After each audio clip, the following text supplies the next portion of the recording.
हरे कृष्णा कृष्णा कृष्णा हरे हरे, हरे राम राम राम हरे हरे। हरे कृष्णा, आप सभी का स्वागत है आज की श्रीमद् भागवतम की कक्षा में। स्वागतम सुस्वागतम। और जैसा कि हम सभी श्रीमद् भागवत के तृतीय स्कंद करने पड़ा, हमने कहा कि देवताओं ने प्रार्थना की थी भगवान से, आप कृपया करके हमें बताइए, हरे सुन करके चले कैसे अपने कर्तव्य के कार्य है। तो भगवान ने प्रत्युत्तर में उत्तर स्वरूप एक विराट स्वरूप अपना प्रकट किया था। और फिर उन विराट पुरुष के जब हाथ प्रकट हुए तो लोग कार्य पाए अपने ऐसे कमा पाए हो गया। उसके साथ में उसके नियामक विष्णु प्रकट हुए और लोग ने पैरों से प्रारंभ करा। भिन्न भिन्न जो विराट पुरुष के होते गए, उसी के साथ साथ संसार के व्यक्तियों को कार्य करने की बोलने की श्रृंखला में आज हम पढ़ेंगे श्रीमद् श्लोक 29 से। जो जीव रुद्र के संगी हैं, वे प्रकृति के तीसरे गुण अर्थात गुण में विकास करते हैं। वे पृथ्वी लोकों तथा स्वर्ग लोक के बीच में स्थित होते हैं।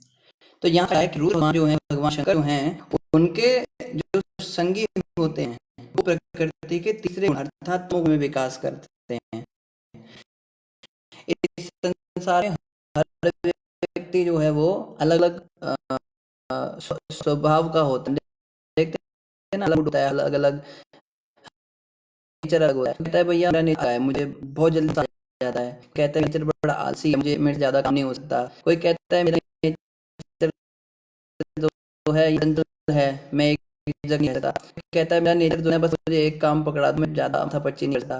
कोई कहता है मेरा नेचर ऐसा है कि मैं एक काम नहीं कर सकता, मुझे बदल हर व्यक्ति नेचर अलग अलग। ये क्यों है? ये गुणों के अनुसार होता है। सतोगुण रजोगुण तमोगुण, ये तीनों गुण जो हैं ये आपस में अलग अलग अनुपात में इनके परम्यूटेशन कॉम्बिनेशन होते हैं और उसके अनुसार व्यक्ति का स्वभाव और गुण होता है। तो यहाँ बताया जा रहा है जो व्यक्ति तमोगुण में होते हैं तो उनकी क्या प्रधानता होती है? तमोगुणी लोग आलसी होंगे, कामी होंगे, बड़े मतलब होंगे, कोई काम करने में उनका मन नहीं लगेगा, मोटे भैंसे ऐसे मतलब पड़े हुए हैं, कुछ काम नहीं करना, या अविद्या में पड़े हुए हैं, उनको ज्ञान नहीं चाहिए। उनको कोई ज्ञान देने जाओ तो ये सब चीज़ें हमें समझ नहीं आती। शराब पीना, मांस खाना, पार्टियों में जो है पड़े रहना, ये उनका स्वभाव होता है। ऐसे लोग जो हैं इन्हें बताया गया है इनको शिव जी की पूजा करनी चाहिए। रुद्र भगवान की संगति से क्या होता है? तमोगुण में विकास होता है। तमोगुण से विकसित होते हैं, रजोगुण तक पहुंचते हैं, वहां तक इनकी प्रगति होती है। फिर रजोगुण में कैसे आगे प्रगति होती है वो हम आगे पढ़ेंगे। तो यहाँ बताया जा रहा है रुद्र के जो संगी होते हैं वे तमोगुण में विकास करते हैं। फिर आगे कहा जा रहा है, कुरुवंश के प्रधान विराट अर्थात विश्व रूप के मुख से वैदिक ज्ञान प्रकट हुआ। जो लोग इस वैदिक ज्ञान के प्रति उन्मुख होते हैं वे ब्राह्मण कहलाते हैं और वे समाज के सभी वर्णों के स्वाभाविक शिक्षक तथा गुरु हैं। तो यहाँ कहा जा रहा है, राघव जी कह रहे वॉइस इज नॉट क्लियर, कृपया और लोग भी इस पे बताएं, नहीं तो फिर हम कुछ करते हैं। तो यहाँ कहा जा रहा है कि जो लोग भगवान विराट पुरुष के मुख से जब वैदिक स्त्रोत निकले, वैदिक मंत्र निकले, अलग अलग श्लोक निकले इस तरह से, तो क्या हुआ? जो उन स्त्रोतों को, उन वैदिक मंत्रों को सुनने के प्रति स्वाभाविक रूप से रुचि लेते हैं वो लोग ब्राह्मण कहलाते हैं। तो यहाँ कहा जा रहा है ब्राह्मण का मतलब ये नहीं होता कि जाति का ब्राह्मण है, पैदा ब्राह्मण कुल में हो गया, 2 रुपए का जनेऊ खरीद के पहन लिया, कहता है हम तो ब्राह्मण देवता हैं, हम तो ब्राह्मण हैं। यहाँ कहा जा रहा है जिसका स्वाभाविक मन वैदिक स्त्रोतों की तरफ, जैसे आप सभी भक्त हैं, आप सभी शास्त्र पढ़ने में रुचि दिखा रहे हैं, आप सभी की स्वाभाविक रुचि है, हाँ भाई हमें भागवत के विषय में बताओ, हमें गीता का ज्ञान कराओ, हम भगवान के विषय में सुनना चाहते हैं। तो जो व्यक्ति स्वाभाविक रूप से होता है, उसके प्रति आकर्षित होता है, उसको ब्राह्मण कहा जाता है, ना कि कोई ऐसे बैठ के बन गया। और ऐसे जो ब्राह्मण होते हैं उन्हें क्या कहा गया है, वे समाज के सभी वर्णों के स्वाभाविक शिक्षक तथा गुरु हैं। तो समाज के अंदर जितने भी लोग हैं वो बाय डिफॉल्ट उनके गुरु होते हैं ब्राह्मण। ब्राह्मणों का कार्य ही यही है, ब्राह्मण का कोई बिजनेस करने में कोई काम नहीं है, ब्राह्मणों का कोई इसमें काम नहीं कि हम कोई पैसा कमाएं या आर्थिक विकास करें या हम जॉब करें। ब्राह्मणों का एकमात्र कार्य होता है समाज को शिक्षा देना। आजकल के ब्राह्मण खुद ही भटके हैं बेचारे, वो क्या शिक्षा देंगे दूसरों को। कोई शर्मा शू हाउस खोल रहा है, कोई जो है वहाँ पे बूचड़ खाने खोल के बैठा हुआ है। ब्राह्मण लोग बूचड़ खाने, कलयुग। तो ये ब्राह्मण नहीं है, ब्राह्मण तो वास्तव में वही है जो भगवान के विषय में जानना चाहता है और वैदिक स्रोतों के प्रति जिसकी स्वाभाविक रूप से रुचि होती है, और वही समाज का गुरु और शिक्षक है, उसको सबको शिक्षा देनी चाहिए। आगे कह रहे हैं, तत्पश्चात विराट रूप की बाहुओं के संरक्षण शक्ति उत्पन्न हुई और ऐसी शक्ति के प्रसंग में समाज का चोर उचक्कों के उत्पातों से रक्षा करने के सिद्धांत का पालन करने से क्षत्रिय भी अस्तित्व में आए। तो भगवान के जो भुजाएं हैं, उनके भुजाओं से क्या शक्ति प्रकट हुई, बाहुबल प्रकट हुआ, और उससे जो है क्षत्रियों की उत्पत्ति हुई। तो जो लोग समाज के अंदर ऐसे होते हैं जो बुरा नहीं देख सकते, अन्याय होते हुए नहीं देख पाते, कई लोग होते हैं तुरंत आवाज उठाएंगे, तुरंत बोलेंगे। ज़्यादातर तो होते हैं चुपचाप चले जाते हैं, चलो हमें क्या मतलब है, वो लोग आपस में कर रहे हैं। कई लोग नहीं देख पाते, उनको कहा है वो क्षत्रिय स्पिरिट के हैं, उनको क्षत्रिय कहा गया है। क्षत्रिय नहीं कि गाड़ी के पीछे लिखवा लिया राजपूत, 2 तलवारें बना ली उसमें, और चूहा देख के डर गया, अरे चूहा आ गया, ये क्या राजपूत है। अरे क्षत्रिय तो वो होते हैं अपने से ज़्यादा सामर्थ्य का भी अगर दुश्मन सामने आ जाए तो भी पीछे मुड़कर नहीं आते। वो कहते मर जाएंगे पर वापस नहीं मुड़ेंगे। इनको क्षत्रिय कहते हैं। समस्त पुरुषों की जीविका का साधन अर्थात अन्न का उत्पादन तथा समस्त प्रजा में उसका वितरण भगवान के विराट रूप की जांघों से उत्पन्न किया गया। वे व्यापारी जन जो ऐसे कार्य को संभालते हैं वैश्य कहलाते हैं। तो कहा जा रहा है कि जो भगवान की जांघें हैं वहां से सृष्टि की अन्न उगाना और कृषि करना, खेती करना, ये सब काम जो है वहां से उसकी उत्पत्ति हुई।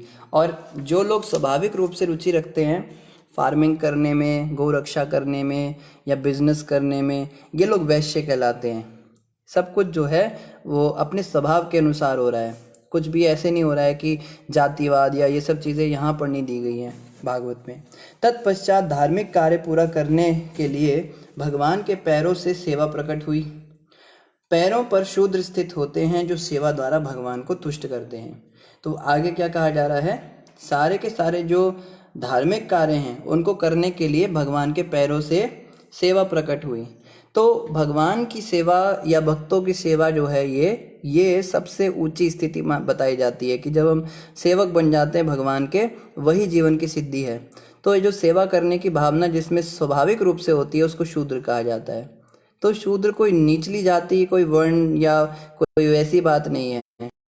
मतलब है बेचारा वेद ज्ञान तो पढ़ नहीं पाता, उसको पढ़ाई लिखाई में उसका इंटरेस्ट होता नहीं इतना, और बिजनेस वगैरह भी उसको समझ में नहीं आता, लेन देन व्यापार का वो उसमें भी दिमाग नहीं चलता, और क्षत्रिय स्पिरिट भी नहीं है उसके अंदर, इसमें भी ज़्यादा रुचि नहीं। तो उसको कहा जाता है भाई तू सेवा कर, उसकी स्वाभाविक रुचि सेवा करने में होती है। ये आर्य संस्कृति के वर्ण बताए जा रहे हैं अलग अलग, जो दूसरों की सेवा। कहीं आप देखते हैं ना, कई लोग होते हैं कोई सड़क पार कर रहा होगा तो बूढ़ा व्यक्ति होगा तो तुरंत जाके उसका मैं मदद करेंगे, कभी किसी का मदद करेंगे, घर में गंदगी देखेंगे सफाई करने लग जाएंगे। उनको मतलब गंदगी में रहना पसंद नहीं, सब सफाई, और विनम्र बड़े होते हैं, उनको कोई कुछ बोल भी दे तो चुपचाप सुन लेंगे, उन्हें कोई फ़र्क नहीं पड़ता इन बातों से कि हमें मान मर्यादा मिली नहीं मिली। तो एक प्रकार से देखा जाए बड़े विशेष गुण हैं ये। वो नहीं होता। आजकल शूद्र शब्द सुनते ही सब कहते हैं तो देखो शूद्र शब्द का प्रयोग कर दिया इन्होंने। शूद्र वास्तव में बहुत बढ़िया बात है होना, पर बशर्ते कोई शूद्र बने तो सही। ये तो आर्य संस्कृति के अंदर होते हैं शूद्र भी। इस आर्य संस्कृति के बाहर भी मलेच्छ, यावन, चंडाल और भी नीचे की जातियां होती हैं जो कि आर्य ही नहीं माने जाते, उन्हें अनार्य कहते हैं, असभ्य कहा जाता है। जैसे मलेच्छ के अंदर ये आते हैं, अंग्रेज आते हैं जो सूअर का मांस भी खा लेते हैं, गऊ मांस खाते हैं। ये जो मुसलमान होते हैं ये लोग ये यावन में आते हैं, यावन जाति में आते हैं। फिर जो कुत्ते का भी मांस खा जाता है उसको चंडाल कहते हैं, वो बिल्कुल ही निचली जाति के लोग होते हैं। जो इंसान के भी मांस खा जाते हैं, नरभक्षी होते हैं, ऐसे सबको अनार्य कहा गया है। तो शूद्र भी जो हैं वो आर्य सभ्यता में है, उनका भी बड़ा सम्मान है शास्त्रों के अंदर। शिवांगी माता पूछ रही हैं, हरे कृष्णा प्रभु जी, अगर हमारे में तमोगुण का बहुत प्रभाव है तो सबसे बेस्ट तरीका क्या है जिससे वो जल्दी कम हो जाए? तो माता भगवत गीता में कृष्ण भगवान कहते हैं जो लोग सतोगुण में स्थित होना चाहते हैं तो उनको चाहिए कि वो भगवान की सेवा में लगे। जब हम कोई एक्टिविटी में पार्टिसिपेट करते हैं, जब हम एक्टिव होते हैं तो हमारे ऊपर तमोगुण प्रभाव नहीं करता। देखो एक बात समझने की है, कोई भी व्यक्ति पूरी तरह तमोगुणी नहीं होता, कोई भी व्यक्ति पूरी तरह रजोगुणी नहीं होता और कोई भी व्यक्ति पूरी तरह सतोगुणी नहीं होता। हम सबके अंदर ये तीनों गुण अलग अलग परसेंटेज में हैं। किसी में तमोगुण ज़्यादा होता है, किसी में रजोगुण ज़्यादा होता है, किसी में सतोगुण ज़्यादा होता है। तो अगर आप चाहते हैं या हम चाहते हैं कि हम सतोगुण में स्थित हों तो उसके लिए आवश्यक है कि सतोगुणी कार्य हम करें। सतोगुणी कार्य मतलब सुबह 4 बजे से पहले उठना, नहा धो के भगवान का मंगल आरती करना, दर्शन करना, फिर साफ सफाई का ध्यान रखना, 4 नियम का पालन करना। जो व्यक्ति प्याज लहसुन खाते हैं या मांस मछली खाते हैं, शराब पीते हैं, ये लोग तो तमोगुण से निकल ही नहीं सकते, इसलिए प्रभुपाद जी ने 4 नियम दिए। तो कोई व्यक्ति कहता है ना हम प्याज लहसुन क्यों छोड़े, इसमें क्या दिक्कत है? प्याज लहसुन अगर आप खाते हैं तो आप तमोगुण से बाहर नहीं आ सकते, क्योंकि वो तमोगुणी पदार्थ है, इसलिए हम प्याज लहसुन नहीं खाते। और कोई कोई जो है ये गुटखा, बीड़ी, खैनी, तम्बाकू, ये सब चीज़ें नशे लेते हैं, ये सब भी तमोगुण बढ़ाते हैं हमारे अंदर। तो चारों नियम का अगर हम पालन करें, साफ सफाई का ध्यान रखें। गुरु महाराज ने बहुत सारे नियम बताए, जैसे शौच क्रिया के बाद जो है हमको बायां हाथ प्रयोग करना चाहिए, फिर साबुन से हमें बायां हाथ 10 बार साफ़ करना चाहिए, फिर दोनों हाथ साबुन से 7 बार साफ़ करने चाहिए, उसके बाद हमको 12 बार कुल्ला करना चाहिए, फिर हमें पूर्ण स्नान करना चाहिए कपड़े समेत, उसके बाद हम शुद्ध माने जाते हैं। तो ये नियम जो हैं इनका पालन से बाहर आ सकते हैं। जब भी हम अन्न खाते हैं, अन्न खाने के बाद में 16 बार कुल्ला करना चाहिए कम से कम, उसको मुख प्रक्षालन कहते हैं। तो 16 कुल्ले करने के बाद ही मुख की शुद्धि मानी जाती है, अन्न खाने के बाद। तो ये सब नियमों का अगर हम पालन करने लगेंगे, धीरे धीरे हम तमोगुण से बाहर आ जाएंगे। अमित सिंह जी कह रहे हैं, भगवान कितने हैं कृष्ण भगवान जी बता तो तब जाने तुमको हम हैं। करण अर्जुन भोपाल दमन। आप क्या कह रहे हैं? आपका प्रश्न क्लियर नहीं हो पा रहा है। दमन छोड़कर जाते नहीं तो हैं तो भगवान कृष्ण। आप में से किसी को अगर इनका प्रश्न समझ में आया हो तो कृपया करके आप कोई और भक्त इनका प्रश्न थोड़ा और अच्छे से लिख के डाल सकते हैं ताकि इनको उत्तर मिल सके। तो इस प्रकार से यहाँ बताया जा रहा है कि शूद्रों की उत्पत्ति हुई। ठीक है, तो इसी के साथ एक अनाउंसमेंट है, हमने ग्रुप का लिंक पहले ही डाल दिया कमेंट सेक्शन में। आप में से जो भक्त ग्रुप में नहीं जुड़े हैं वो कृपया करके इस लिंक पर क्लिक करेंगे तो वो ग्रुप में जुड़ जाएंगे। ये ग्रुप केवल उन्हीं भक्तों के लिए है जो आध्यात्मिक प्रगति करना चाहते हैं और अपने अपने क्षेत्र में प्रचार करना चाहते हैं और इस भागवत की महिमा का ज़्यादा से ज़्यादा बखान करना चाहते हैं, आगे और लोगों को भी ये लाभ देना चाहते हैं। आगे कह रहे हैं, ये भिन्न भिन्न समस्त सामाजिक विभाग अपने अपने वृत्तिपरक कर्तव्यों तथा जीवित जीवन परिस्थितियों के साथ पूर्ण पुरुषोत्तम भगवान से उत्पन्न होते हैं। इस तरह अबद्ध जीवन तथा आत्म साक्षात्कार के लिए मनुष्य को गुरु के निर्देशानुसार परम प्रभु की पूजा करनी होती है। तो यहाँ पे बताया जा रहा है कि वृत्तिपरक कर्तव्यों के अनुसार ये सामाजिक विभाग हुए हैं, यानी कि अपना ऑक्यूपेशनल ड्यूटी, मेरी इच्छा क्या है। कहीं कहते हैं ना मेरा इंटरेस्ट तो इसमें था लेकिन मैं कर वो रहा हूँ। कहीं क्या होते हैं, ब्राह्मण का बेटा तो हो जाता है, चलो ब्राह्मण परिवार में जन्म ले लिया, बहुत अच्छी बात है, लेकिन जन्म से ही उसकी रुचि शास्त्रों में नहीं होती, उसकी रुचि होती है किसमें, उसकी साफ सफाई करने में रुचि होती है, और मेहनत करने में रुचि होती है, दूसरों की सेवा करने में रुचि होती है। उसको वेद शास्त्र समझ नहीं आते, बाप कहता है अच्छा भला बेटा पैदा हुआ था ब्राह्मण परिवार में, कर्म कर्म सारे शूद्रों वाले करता है, इसको जबरदस्ती ब्राह्मण बनाओ। ऐसे कैसे शूद्र हो जाएगा, ब्राह्मण के घर में जन्म हुआ है, उसको जबरदस्ती ब्राह्मण बना देते हैं। अब क्या हुआ, जनेऊ तो उसको पहना दिया, संस्कार उसके कर दिए, जैसे तैसे उसको मंदिर में बिठा दिया, पंडित जी बन गया, लेकिन बुद्धि उसकी शूद्र वाली है। वहां बैठकर फिर बस खाली वो बैठकर लोगों को बेवकूफ़ बनाएगा। लोग आकर उससे प्रश्न करेंगे, जी पंडित जी संक्रांति कब है, व्रत पूजा कैसे करना है, पता उसको नहीं है, पर अब शर्म के मारे बोल भी नहीं सकता, तो गुमराह करता है लोगों को। कोई आके पूछता है भगवान कौन है, हमें बताइए, विष्णु कौन है, शिव कौन है, पता उसको कुछ नहीं है इसके बारे में, मगर कुछ भी बोल देगा, हाँ ये ऐसे होता है वैसे होता है, थोड़ा बहुत जो पता होगा। या कोई जो है उसकी बुद्धि बिजनेस की थी, उसका दिमाग जो था वैश्य वर्ण का था, लेकिन किसी ब्राह्मण के परिवार में जन्म ले लिया, उसको जबरदस्ती ब्राह्मण बना के पंडित जी बना के बिठा दिया। अब क्या करेगा, पैसे बनाएगा, मंदिर के अंदर पॉलिटिक्स करेगा, वहाँ लोग आएंगे उनको जोड़ेगा, और किसी को तोड़ेगा, पैसे बनाएगा, अपना बटोरेगा, संसार में मोटा पेट उसका है, अपने पत्नी को खिला रहा है पिला रहा है, ये सब काम करेगा। तो कोई फ़ायदा नहीं है ज़बरदस्ती कुछ और बनने का।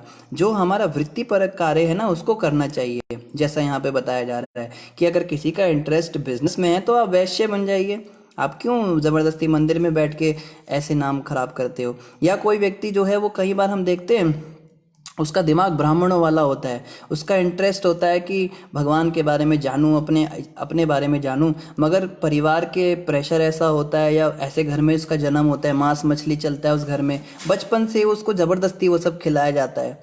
हम देखते कई बार हमारा मन नहीं होता खाने का, मगर परिवार में ऐसा जन्म मिला, बचपन से ही मांस मछली और प्याज लहसुन और ये सब, चाय कॉफ़ी शराब ये सब चल रहा था, ऐसे परिवार में जन्म हो गया, लेकिन वो व्यक्ति वहाँ पे खुश नहीं होता, बड़ा परेशान कलपता है वो ऐसे लोगों के बीच में कि इन लोगों के बीच में मुझे रहने की इच्छा नहीं है, ऐसे सोचता है। तो ऐसे लोगों को चाहिए कि वृत्तिपरक कार्य अनुसार अपने ऑक्यूपेशनल ड्यूटी को वो चूज़ कर सकता है। उसको जरूरी नहीं है कि वो शूद्र परिवार में जन्म हुआ है तो शूद्र ही रहेगा। वो जो है इंटरेस्ट के अनुसार उन लोगों के पास जाए, किसी योग्य ब्राह्मण के पास जाए और वहाँ से सीखे, वेद पाठ सीखे, शास्त्रों के विषय में सीखे, या कोई अगर क्षत्रिय बनना चाहता है तो किसी योग्य क्षत्रिय के पास जाके सीखे। ये हमारे शास्त्र हैं। और आपको जान के हैरानी होगी, चाइना यही फॉलो करता है। इंडिया के अंदर ये सिस्टम नहीं आया अभी तक। स्कूल के अंदर, स्कूल में सब बच्चों को एक ही, कहते हैं ना, एक ही लाठी से सारी भैंसों को हाँकने वाला काम होता है इंडिया में। बच्चा चाहे पढ़ाई में इंटरेस्ट ले रहा है चाहे नहीं ले रहा है, उसको ज़बरदस्ती LKG UKG first second third, ये ज्योग्राफी मैथमेटिक्स, अरे उसका इंटरेस्ट खेती बाड़ी में है, उसको उस चीज़ के बारे में जानने में इंटरेस्ट है, ज़बरदस्ती उसको बाबर अकबर ये सब कहाँ है मन लगेगा। या कोई जो है दूसरे, जैसे 12वीं क्लास तक तो हम यही कराते हैं ना बच्चों को, ज़बरदस्ती एक ही चीज़ पढ़ाते हैं। 12वीं के बाद बच्चा सोचता है कि मेरा इंटरेस्ट कहाँ है। लेकिन चाइना में क्या होता है ना, बचपन में ही देख लेते हैं बच्चे का इंटरेस्ट किस चीज़ में, और उसका जिस चीज़ में इंटरेस्ट होता है। अभी कोई बच्चा जैसे बचपन से ही वो कंप्यूटर और इन सब चीज़ों में उसका दिमाग होता है, तो उसको उसी जो है लाइन में भेज देते हैं। तो बचपन से वो केवल एक ही चीज़ सीखता है, कंप्यूटर चलाना सीखता है, और वो इतना एक्सपर्ट हो जाता है कि बिल्कुल मतलब उससे बढ़िया वो काम कोई कर नहीं सकता। किसी का इंटरेस्ट होता है चीनी मिट्टी के खिलौने बनाने में, तो उसको उसी जगह भेज देते हैं, वो मिट्टी के बर्तन बनाना सीखता है, वहाँ पे बड़ा होते होते एक्सपर्ट हो जाता है। इससे क्या हुआ ना, चाइना के अंदर हर व्यक्ति क्वालिटी चीज़ देता है। भारत के अंदर चाइना, लेकिन ऐसे भी देश है जहाँ पे चाइना बेस्ट चीज़ देता है। तो आज चाइना ऐसा देश बना हुआ है, अगर वहाँ पे बड़ी बड़ी आपदा भी आ जाती है, कुछ भी हो जाता है, तुरंत वो उसको रिकवर कर लेते हैं, क्योंकि उनके पास क्वालिटी है, उनके पास जैसा टैलेंट है लोगों के अंदर, क्योंकि लोग अपने वृत्तिपरक कार्य के अनुसार अपने कर्म कर रहे हैं वहाँ पर। और ये सारा का सारा फॉर्मूला भारत से लिया हुआ है उन्होंने। लेकिन इंडिया के अंदर पता नहीं क्या ट्रेंड चल रहा है, बच्चे को डॉक्टर बनाना है, बच्चे को इंजीनियर बनाना है, बच्चे को ये बनाना है, बच्चे को बिजनेसमैन बनाना है, इतना बड़ा वो हमारा बेटा है, इसको कैसे हम छोटे, काम कोई छोटा बड़ा नहीं होता। काम जो होता है वो क्वालिटी पे डिपेंड करता है कि आप क्वालिटी कितनी अच्छी दे सकते हो उस काम की। तो अगर हमारा बच्चा, लेकिन चलो अब क्या कर सकते हैं, यहाँ पे भारत के अंदर अभी सिस्टम नहीं है ऐसा, लेकिन वैदिक स्कूल के अंदर, गुरुकुलों के अंदर यही सिस्टम था। गुरुकुल में बच्चों को बचपन से यही, जिस चीज़ में वो इंटरेस्ट लेते थे वही पढ़ाया जाता था, वृत्तिपरक कार्य अनुसार। और क्या होता था, इस तरह अबद्ध जीवन तथा आत्म साक्षात्कार के लिए मनुष्य को गुरु के निर्देशानुसार परम प्रभु की पूजा करनी होती है। फिर क्या करते थे, अब चाइना में क्या होता है ना, जो चाइना में होता है वो एक लेवल तक ठीक है, लेकिन उसके आगे बेकार, कि वहाँ पे उनको एक्सपर्ट तो कर दिया उस फील्ड, मृत्यु के बाद में तो जन्म मृत्यु का चक्कर उनको झेलना ही पड़ेगा ना। लेकिन वैदिक स्कूलिंग में क्या हो रहा है, यहाँ बताया जा रहा है पहले तो उसको वृत्तिपरक कार्य के अनुसार उसमें एक्सपर्ट, जो भी उसका फील्ड है इंटरेस्ट के अनुसार, और उसके बाद किसी योग्य गुरु के निर्देश अनुसार वो क्या करता है, उस कार्य को भगवान की प्रसन्नता के लिए करता है। भगवान भी जुड़ जाते हैं और परम प्रभु की पूजा करता है। जैसे अगर कोई इमारतें बनाने में एक्सपर्ट है, इंजीनियरिंग में वृत्तिपरक तरीके से, तो उसको मंदिर बनाने के कार्य में लगाया जाता है। कोई जो है मेटल का कार्य बड़ा अच्छा करता है, तो वो घंटी और अगरबत्ती की स्टैंड और ये सब चीज़ें बनाता है। कोई व्यक्ति गाने में बहुत एक्सपर्ट है, सिंगिंग में, तो उसको भजन सिखाए जाते थे और भगवान के आगे वो गाता था बैठ के। तो इस तरह से वैदिक स्कूल में जो है ये चीज़ें होती थी कि भगवान के साथ और किसी योग्य गुरु के निर्देशानुसार। कोई योग्य गुरु जो है वो जो है, यहाँ पे क्या होता है ना, एक लाठी से सबको नहीं हाँका जाता था। गुरु देखते थे किस शिष्य का इंटरेस्ट कहाँ पर है, उसको वैसी सेवा देते थे। अभी किसी का बोलने में बड़ा इंटरेस्ट होता है, दिन भर बोलता ही रहता है, तो गुरु उसको कहते हैं चल तू प्रचारक बन जा, तू प्रवचन देना शुरू कर दे, कम से कम भगवान के विषय में बोलेगा, अपनी भी शुद्धि करेगा, दूसरे की भी करेगा। कोई जो होता है उसको साफ़ सफाई रखना बहुत पसंद है, उसको पता है क्लीनिंग करना भी हर किसी के बस की बात नहीं है, हर कोई नहीं साफ़ सफाई कर सकता। तो कोई बहुत एक्सपर्ट होते हैं उसमें, कोने कोने चमकाने में और इस तरह से करने में, उनको पता है कौन किस तरह का दाग किस तरह निकालना है। तो उनको कहते थे भाई तो मंदिर का साफ़ सफाई रख, मंदिर मार्जन कर, मंदिर के अंदर कहाँ पे कोई गंद पड़ा है। और ये वैदिक गुरुकुलम का सिस्टम था हमारा।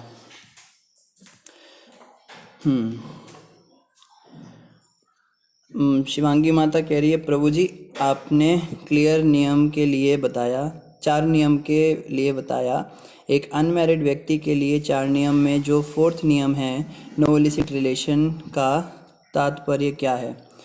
तो अनमैरिड व्यक्ति के लिए यही है कि हर पुरुष को स्त्री जो है पिता समान देखे, और पुरुष जो है वो हर स्त्री को माँ के समान देखे। वो कोई girlfriend boyfriend relationship, open relationship, live in relationship ये सब ना रखे। या जैसे आजकल हम देखते हैं कि गंदी पिक्चरें बच्चे देखते हैं, या वो कुछ क्रिया, ये सब चीज़ें उसमें आ जाती हैं 4थे नियम में। अमित जी कह रहे हैं हरे कृष्णा प्रभु जी, मेरा सवाल मेरा संभल जाए है, ये है कि भगवान नंद नंदन गोपाल कहते हैं वृंदावन में ही रहते हैं, और ये द्वारकाधीश कृष्ण कौन हैं, कहते 2 कृष्ण हैं, हमें पहचान भगवान 2 की है, एक वृंदावन में है प्रभु भगवान के। शायद आप ये पूछना चाहते हैं कि कृष्ण क्या एक होते हैं या 2 होते हैं। समझ में आ गया। एक्चुअली क्या होता है, कृष्ण तो एक ही हैं। देखो मूल रूप से भगवान एक ही हैं, पहली बात तो समझनी है, भगवान बहुत सारे नहीं है। कई लोग कहते हैं ना एक भगवान है तो इतने सारे धर्म क्यों, उनका भगवान अलग है, इनका भगवान अलग है। ये कहता है हमारे भगवान की तुम पूजा नहीं करते तुम लोग नरक में जाओगे, वो कहता है हमारे अल्लाह को तुम नहीं मानते उसकी इबादत नहीं करते तुम नरक में जाओगे। तो जो नास्तिक वर्ग के लोग हैं वो कहते हैं ये सारे ही लोग नरक में जाएंगे, क्योंकि ये उसके भगवान को नहीं मानता, वो इसके भगवान को नहीं मानता, तो उसके अनुसार ये नरक में जाएंगे, इसके अनुसार वो, तो यानी कि सारे ही नरक में जाएंगे। तो एक बात समझनी है, भगवान एक है, भगवान बहुत सारे हो नहीं सकते, होते नहीं हैं। अगर भगवान 2 होते तो सृष्टियाँ भी 2 तरह की होनी थी, इंसान भी 2 तरह के होने थे। जैसे वो नाना पाटेकर की फिल्म थी ना, वो उसने हिंदू का खून और मुसलमान का खून मिला दिया और कहता है बताओ कौन सा किसका। तो कहने का मतलब ये है कि भगवान तो एक हैं, अगर संसार में सृष्टि में हर व्यक्ति एक तरह का दिखता है। अब वो कौन है ये प्रश्न उठता है, तो भागवत में कहा है कृष्ण ही परम भगवान है। और कृष्ण जो हैं वो वैकुंठ लोक में रहते हैं, इस संसार के परे दूसरा संसार है जहाँ भगवान रहते हैं, गोलोक धाम में रहते हैं। लेकिन भगवान जो हैं अलग अलग लोकों में भी रहते हैं। जैसे इस संसार के अंदर अलग अलग लोक होते हैं, जैसे पृथ्वी है, चंद्रमा है, सूर्य है, शनि है, केतु है, राहु है, ये सब अलग अलग ग्रह हैं और हर ग्रह का अपना अधिष्ठाता देवता होता है। जैसे सूर्य लोक पे जितने लोग रहते हैं वहाँ के राजा जो हैं, जो सबसे बड़े आदमी हैं वो सूर्य देव हैं, ठीक है, विवस्वान जिनका नाम है। चंद्र ग्रह पर जितने लोग रहते हैं उन निवासियों के जो राजा हैं वो चंद्रदेव हैं। इसी तरह शनि ग्रह पर जो लोग रहते हैं सैटर्न पे, उनके राजा शनिदेव हैं। और पृथ्वी के जो राजा हैं, जो पृथ्वी लोग जिस पे हम रहते हैं, ये जो हैं मनु होते हैं। इसी तरह से वैकुंठ जगत में क्या होता है, अलग अलग लोक होते हैं भगवान के। तो जो वृंदावन लोक है, वृंदावन गोलोक वृंदावन एक जो ग्रह है वहाँ पर वैकुंठ में, वहाँ भगवान श्याम सुंदर कृष्ण के रूप में रहते हैं, यानी केवल बंसी बजाते हैं, गौएं चराते हैं और गोपियों के साथ रास करते हैं, वो ये काम करते हैं, ठीक है। जो भगवान का द्वारका वाला धाम है, द्वारका नाम का जो प्लैनेट है वहाँ पर, उस प्लैनेट पर भगवान द्वारकाधीश के रूप में रहते हैं। और द्वारकाधीश भगवान क्या करते हैं, 16,108 रानियों के साथ में लीलाएं करते हैं, वहाँ उनके महलों में रहते हैं, उनके पास में, उनको कहते हैं द्वारकाधीश भगवान। फिर एक मथुरा नाम का प्लैनेट है, उस मथुरा में भगवान जो हैं वासुदेव कृष्ण के रूप में रहते हैं, जो देवकी और वसुदेव जी के साथ रहते हैं, मथुरा नाथ के रूप में रहते हैं।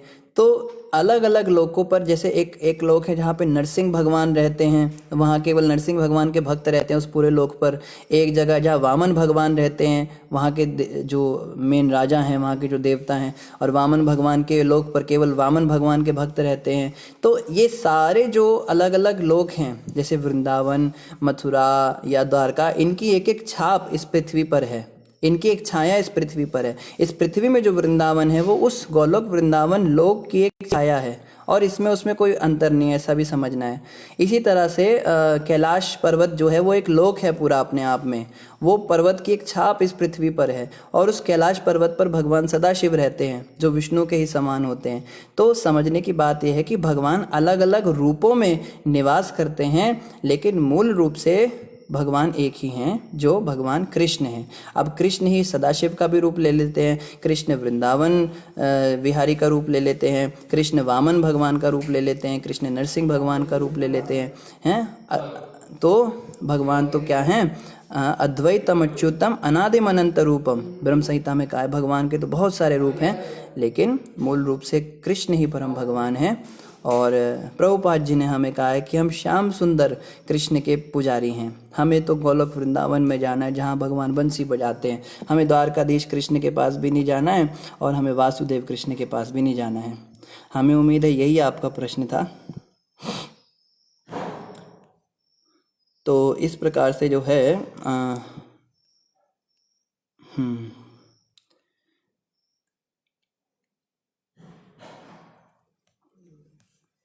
ठीक है, आगे हम बढ़ते हैं।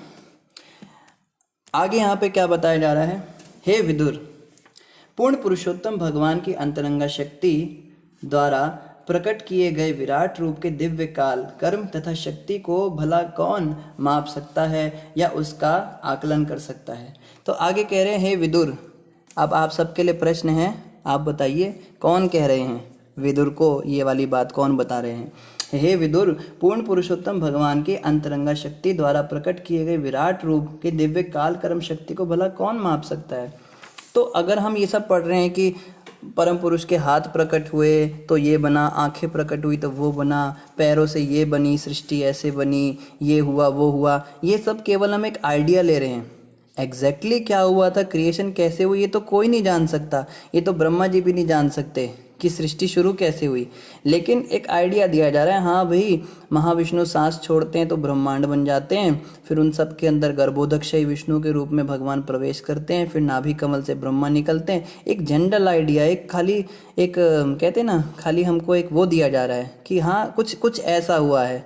अब एग्जैक्टली कैसे हुआ है ये तो कहते हैं कोई भी नहीं समझ सकता, इस बात को हम लोग क्या समझेंगे। आगे क्या कहा जा रहा है, अपनी असमर्थता के बावजूद मैं अपने गुरु से जो कुछ सुन सका हूँ तथा जितना आत्मसात कर सका हूँ, उसे अब शुद्ध वाणी द्वारा भगवान की महिमा के वर्णन में लगा रहा हूँ, अन्यथा मेरी वाक शक्ति अपवित्र बनी रहेगी। तो आगे ये कह रहे हैं, जो भी कह रहे हैं, कौन कह रहे हैं अब तक किसी ने बताया नहीं। तो आगे ये कह रहे हैं सब कैसे हुआ, ये सब मैं कैसे बता पा रहा हूँ। कहते हैं अपने गुरु की कृपा से। मैंने अपने गुरु की कृपा के बल पर आपको ये सब बताया है, और उसे अब शुद्ध वाणी द्वारा भगवान की महिमा के वर्णन। तो भगवान के वर्णन में जब हम अपनी वाणी को लगाते हैं तो वो शुद्ध हो जाती है। कई लोगों को ना बोलने की बहुत आदत होती है। जैसे मैं अपने विषय में बात करता हूँ, मुझे बचपन से बोलने की बहुत आदत थी। मैं सोचा करता था मैं रेडियो जॉकी बनूंगा।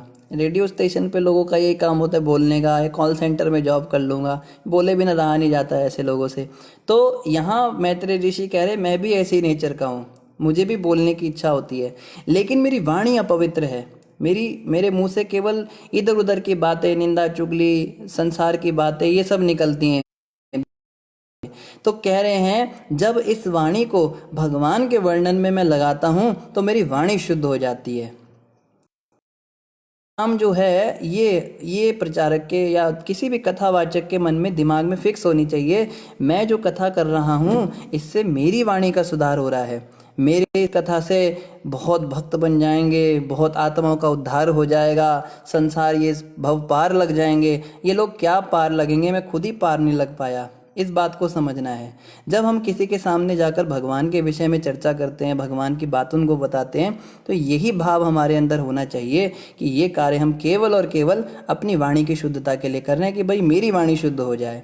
कोई क्या पार लगाएगा। देखो ना, गुरु महाराज अक्सर बताते हैं अपने प्रवचन में कि जिसके खुद के हाथ बंधे हुए हैं वो दूसरे के हाथ कैसे खोल सकता है, बताइए। मेरे खुद के हाथ बंधन में हैं और मैं दुनिया को बेवकूफ़ बना रहा हूँ, मैं तुम्हारे बंधन खोल दूंगा। यही तो आजकल के कथावाचक कर रहे हैं।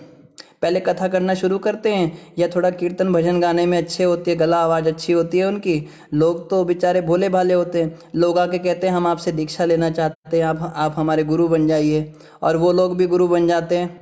ठीक है जी, हम आपके गुरु बन जाते हैं। अरे तू कथा कर रहा है, थोड़ा बहुत तूने पढ़ लिया, पोथियों का तुझे ज्ञान हो गया, थोड़ा बहुत साज सुर तूने लगा लिया, तेरे गला अच्छा है, इसका ये मतलब थोड़ा ना कि तू गुरु बन जाएगा और लोगों का उद्धार करता फिरेगा। हाथ तो तेरे बंधन ही हैं, बंधन में तो तू बंधा है ना। 84 लाख योनियों के चक्कर में तो तू भी फंसेगा। जब तेरा खुद का उद्धार नहीं तो दूसरा का क्या उद्धार करता है। ये आजकल चल रहा है। ऐसे लोगों को लोग गुरु बना लेते हैं। लोग भी बेचारे भटके हुए हैं, और गुरु भी जो बनते हैं वो भी भटके हुए हैं। ये सब काम नहीं करना हमें। प्रभुपाद जी ने हमें सिखाया है, हमें शुद्ध वाणी का प्रचार करना है, अपनी वाणी को शुद्ध करने के लिए। मानवता का सर्वोच्च सिद्धिप्रद लाभ पवित्र कर्ता के कार्यकलापों तथा महिमा की चर्चा में प्रवृत्त होना चाहिए। तो कह रहे हैं कि मानवता का सर्वोच्च सिद्धप्रद लाभ पवित्र कर्ता के कार्यकलापों की महिमा की चर्चा में प्रवृत्त होना चाहिए। कि मानवता का अगर सच में कल्याण करना चाहते हो तो भगवान की लीलाओं का गान करो, उसकी चर्चा करो। यहाँ पर भगवान की कथा की महिमा कही जा रही है कि कोई व्यक्ति अगर भगवान के विषय में किसी को बताता है तो वो सबसे बड़ा कल्याण कार्य है। कोई कहे भाई सबसे बड़ा कल्याण कार्य ये थोड़ा ना है। सबसे बड़ा कल्याण कार्य तो है किसी का हॉस्पिटल बना देना, किसी गरीब को दूध पिला देना। कथा करने से क्या होता है, कथा करने का तो धंधा चलता है, इससे तो पैसे बनाते हैं लोग। अरे लोग क्या करते हैं उससे हमें कोई मतलब नहीं। लोग तो बड़ा कुछ करते हैं। हॉस्पिटलों के अंदर लोग क्या क्या नहीं करते हैं। डॉक्टरों के बारे में आपको पता ही है, आजकल किडनी निकाल लेते हैं, ऑपरेशन के नाम पे क्या क्या करते हैं। तो करने वाले तो बहुत कुछ करते हैं। कोई पुलिस वाले का कपड़ा पहन के घूसखोरी करते, रिश्वतखोरी करते हैं। कोई बड़े बड़े डीसी ऑफिसर बन के टेबल के नीचे से नोट लेते हैं और बड़े बड़े टेंडर प्रोजेक्ट पास कर देते हैं। तो करने वाले तो बड़ा कुछ करते हैं, पर इसका ये मतलब थोड़ा ना है कि हर डॉक्टर क्वैक होता है, या हर पुलिस वाला जो है घूसखोर होता है, रिश्वतखोर होता है, या हर बड़ा ऑफिसर बेकार होता है, हर पॉलिटिशियन जो है वो भ्रष्टाचारी होता है। जरूरी नहीं। इसी प्रकार से हर कथावाचक बुरा नहीं होता, हर साधु बुरा नहीं होता, हर व्यक्ति जो मंदिर के अंदर बैठा है, मठाधीश बैठा है, वो बुरा नहीं है। आपने कुछ देख लिए, कोई कहता है राम रहीम बाबा और ये सब, चलो ठीक है, एक आधा केस बेकार हो गया, लेकिन इसी देश के अंदर और भी अच्छे संत साधु हैं। प्रभुपाद भी तो भारत के ही थे। प्रभुपाद जी ने कितना बड़ा कार्य किया। ऐसा कार्य कोई कर सकता है भला?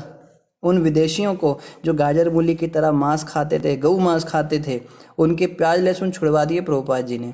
पानी की तरह शराब पीने वाले लोगों की चाय कॉफ़ी छुड़वा दी। आप सोचिए, कोई सामान्य बात है? आज वो लोग हरे कृष्ण महामंत्र का जप कर रहे हैं, कीर्तन कर रहे हैं।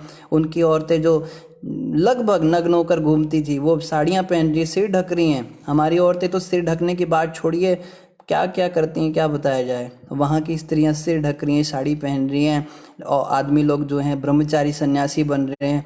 ये प्रभुपाद जी का कार्य है। देखिए, हमें समझ क्यों नहीं लगती है बात, क्योंकि हम भटके हुए जीव है ना, हम समझ नहीं पाते इन बातों को कि प्रभुपाद जी कितने महान हैं। हम सोच भी नहीं सकते प्रभुपाद जी कितने महान हैं। तो ऐसे भी संत हुए हैं जो प्रभुपाद जैसे हैं। ये नहीं सोचना चाहिए कि सब कथाकार ऐसा धंधा चला रहे हैं। यहाँ बताया जा रहा है, जब कोई व्यक्ति भगवान के विषय में किसी को बताता है तो सबसे बड़ा मानवता का कल्याण कार्य है। क्यों? क्योंकि भगवान की लीलाएं सुनने से हृदय शुद्ध होगा, और जिसका हृदय शुद्ध हो जाएगा ना, फिर क्या होगा, फिर वो सबके साथ अच्छा करेगा, वो किसी के साथ बुरा नहीं करेगा। अभी देखो, स्कूलों की जो एजुकेशन मिलती है, हम उसकी खिलाफ नहीं है, हम उसकी बुराई नहीं करते, पर प्राय देखने में ऐसा आता है कि अच्छा भला बच्चा जाता है पढ़ाई करने के लिए कॉलेज में और बिगड़ के घर में आता है। पहले तो पूजा पाठ भी करता था, थोड़ा बहुत गीता भागवत पढ़ता था घर में, थोड़ा बहुत मंदिर भी जाता था। अब जब कॉलेज में चला जाता है, फिर तो बस लत लग जाती है, जुआ, नशा, और भगवान में नहीं मानना, मॉडर्न हो जाना, छोटे छोटे कपड़े पहनना। लड़की है तो छोटे हुए कपड़े पहनेगी, लड़का है तो फटे हुए कपड़े पहनेगा, बालों के स्टाइल बनाएगा, शराब पिएगा। तो ये इस काम के लिए रह गए आजकल के स्कूल। यहाँ पे बस फैशन और ये सब होता है। ट्यूशन्स में जाते हैं बच्चे, यही सब करते हैं। हम भी जाते थे, हम देखते थे। ट्यूशन का मतलब फैशन शो होता था, बस अलग अलग वो दिखाने, अपने अपने फैशन दिखाने। तो ये सब चीज़ों के लिए रह गया है। लेकिन यहाँ बताया जा रहा है कि जब हम भगवान की कथा किसी को सुनाते हैं तो हृदय शुद्ध होता है। वहाँ दूसरी तरफ तो अच्छा भला हृदय भी बेकार हो रहा है, और यहाँ पे बुरे से बुरा हृदय भी जो है शुद्ध